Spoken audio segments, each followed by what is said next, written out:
ఏం నేర్పించినాను అక్క? ఫస్ట్ వచ్చినప్పుడు బండి దొబ్బేది నేర్పించినారు. ఓకే. మళ్ళీ నెక్స్ట్ వచ్చేసి బండి మీద కూర్చొని సన్నగా రైడ్ ఇచ్చినారు. నెక్స్ట్ వచ్చేసి ఇంకా ధైర్యంగా నేర్చుకోవాలమ్మా అని అక్క దగ్గర ఉండి నేర్పించింది.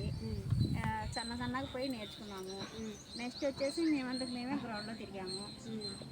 మళ్ళీ నెక్స్ట్ వచ్చేసి రోడ్డు మీదకి పోయినాము. బండి అయితే బాగా నేర్చుకున్నాక నాకైతే బాగా నేర్పించినారు. వచ్చే వాళ్ళకి ఏమైనా చెప్పాలనుకుంటే ఏం చెప్తారు? వచ్చే వాళ్ళు ఎవరైనా ధైర్యంగా రావచ్చు. అదరదరికి వచ్చినా కానీ ఇక్కడికి వచ్చినాక బండి బాగా నేర్చుకొని పోతారు.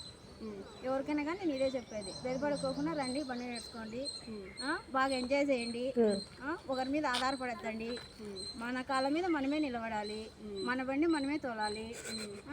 అక్క మనకుంటుంది కాబట్టి అండగా ఏం బెదపడాల్సిన అవసరం లేదు. అక్క దగ్గర ఎవరైనా రావచ్చు అంటావు?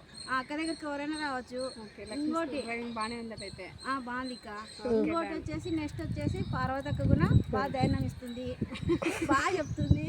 వెనకలు ఉండి ఎదవనే కానీ ఎదవడకపోండి పోండి బాగా నేర్చుకోండి అని చెప్తుంది. నీకైతే మొత్తం వచ్చు కదా? నాకైతే మొత్తం అంతా వచ్చుక్క. నేను ధైర్యంగా హ్యాపీ కదా? హ్యాపీకా.